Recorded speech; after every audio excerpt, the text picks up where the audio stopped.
So I was sitting in the lobby of my therapist's office the other day, and there was a basket of magazines by the chair where I was sitting, and I picked one up, and it happened to be a copy of Psychology Today from February of this year, and I just randomly opened it up, and I stumbled on this article by a doctor named John Grumet, who specializes in palliative care and works with hospice patients, and he came out with a book recently called The Purpose Code.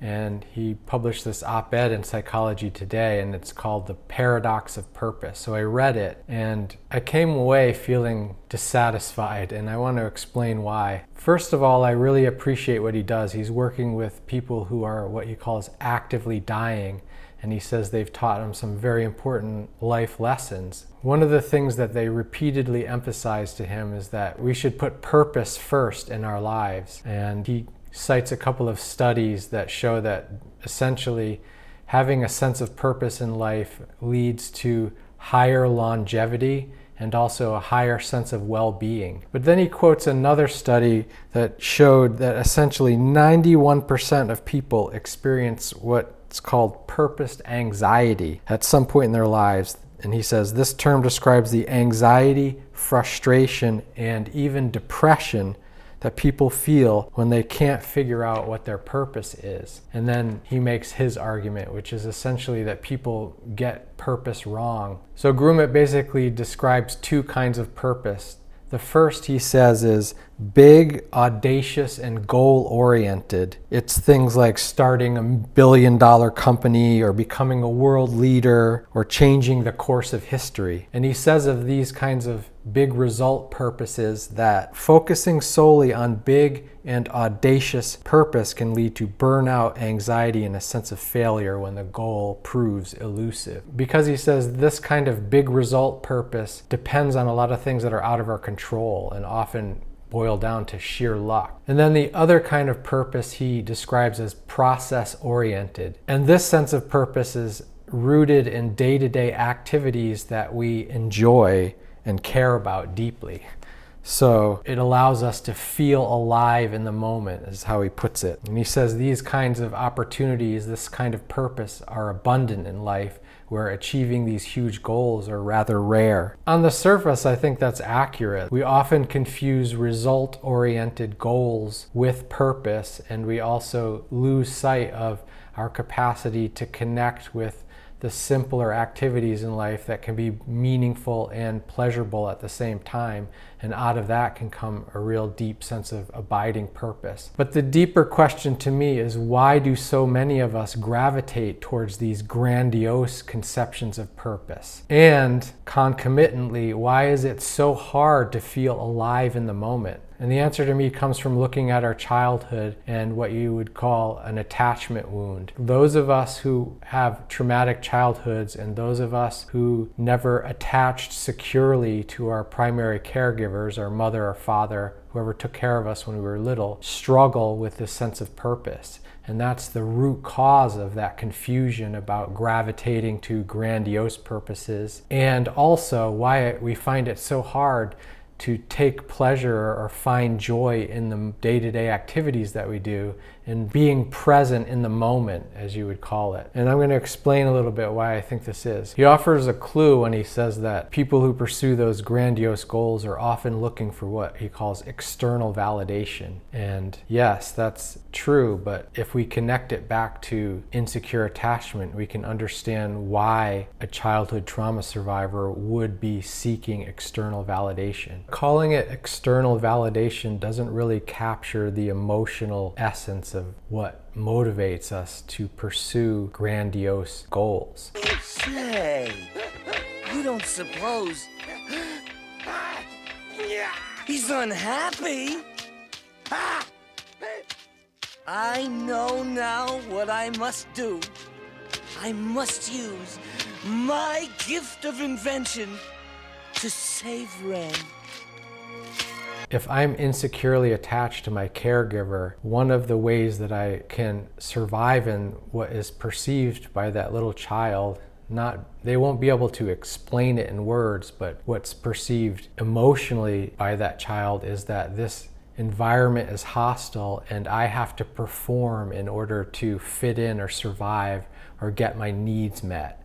And one of the ways that I can do that is by seeking the approval of the caregiver so that my survival is protected and ensured. And so one of the ways that I can seek approval is by perfectionism, doing what I do perfectly, or becoming hyper vigilant, learning to read with great sensitivity the moods of my caregiver so that I can adjust my behavior accordingly. And also performativity, like what can I do to impress this person, to get this person to like me and love me. Hand it over!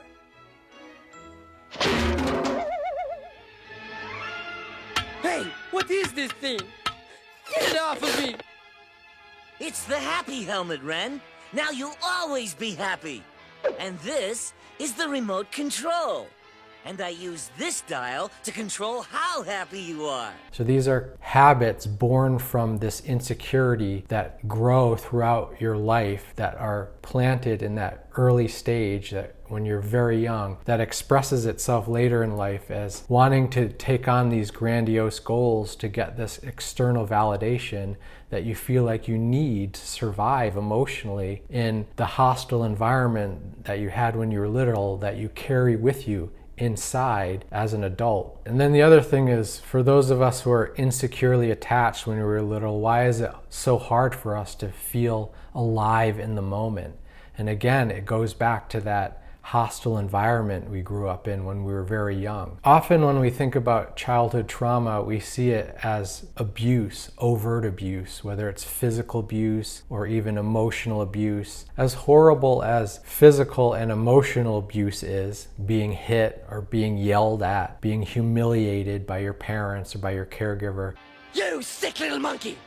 Why, I oughta... there's something that arguably is more damaging in the long run, and that's a kind of neglect. There's overt neglect where you're just left alone to your own devices as a young kid that can be very damaging. And then there's a subtler kind of covert neglect. And this is something that I've been talking a lot with my therapist about, this particular kind of neglect, that I definitely feel like I experienced a lot when I was little, is that your caregivers aren't mirroring as a baby or as a toddler your feelings back to you, and they aren't mirroring your perspective back to you. And that is a very terrible feeling, to feel like the people that you depend on to validate your feelings, to validate your experience, aren't reflecting back to you what you're feeling and what you're perceiving. So it develops a very frustrating feeling inside, and also a sense of just confusion. And then this can get compounded by them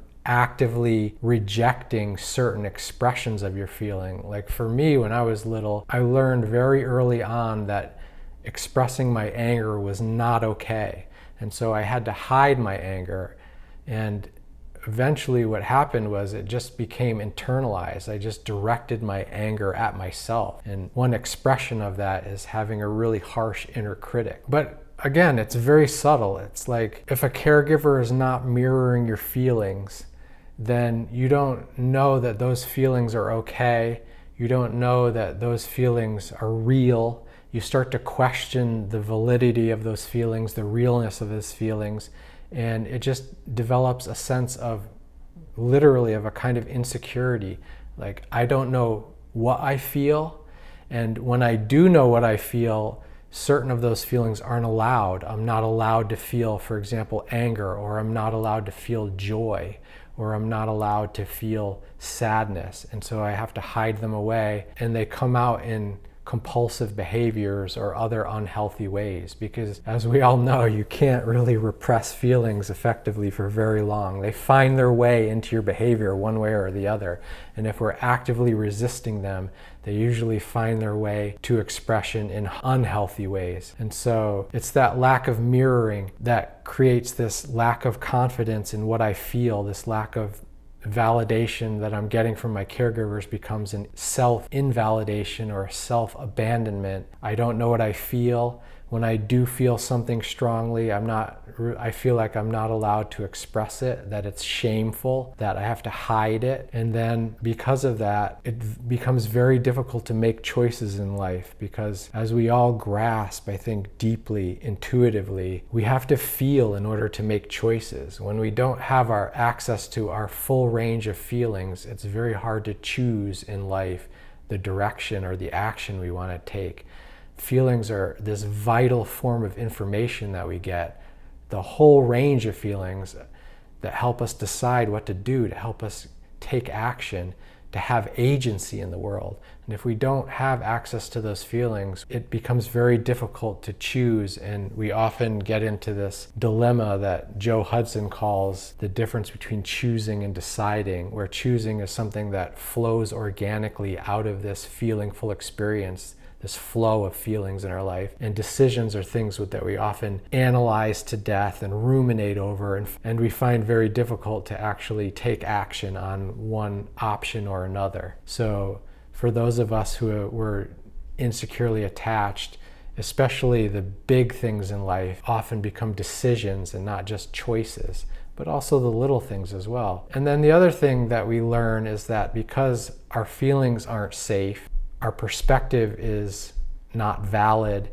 that the underlying conviction is that it's not safe to feel good. When you think about a very young child, a newborn, a baby, a toddler, there's a kind of vitality in their being that shines forth, a kind of freedom, a kind of curiosity, a kind of joy, a taking pleasure in exploring this new world they find themselves in.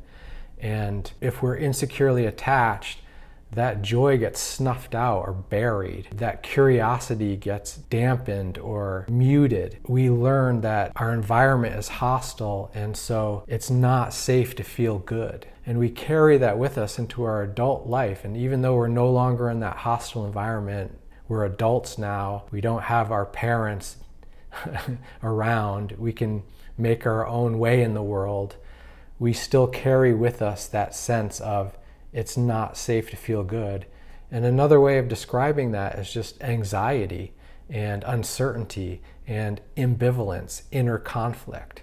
And so that's why it's very difficult for those of us who are insecurely attached to find the simple pleasures in life. I must go do nice things!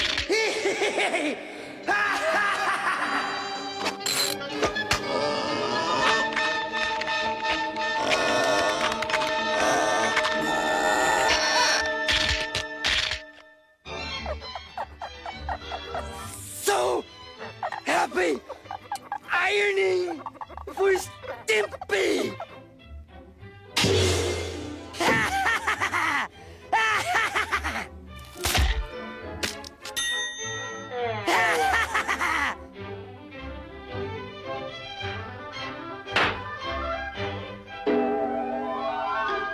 And the only way to get through that is to come to terms with that insecure attachment, to, in effect, reparent ourselves in a secure way that we never got when we were very little. But that is a discussion for another video. So just to sum up, I just want to say that yes, on the surface, it's important to know the difference between a result-oriented sense of purpose and a day-to-day process-oriented sense of purpose, and the latter is preferable.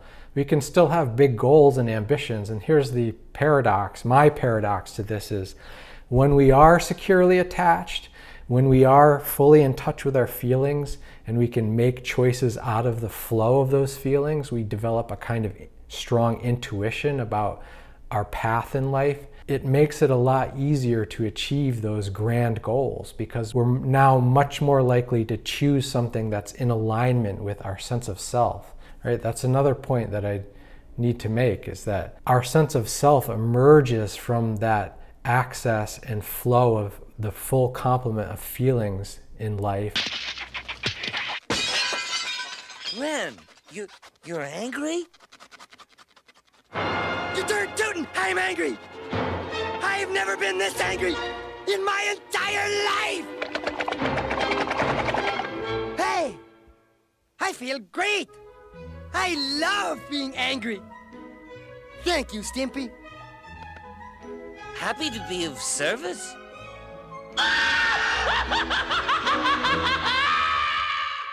The validation of our perspective and our thinking that we get from our secure attachment from our parents, and then eventually that we carry with us in life, a secure attachment to ourself. Out of that emerges a sense of self and a sense of who I am and what I want in the world.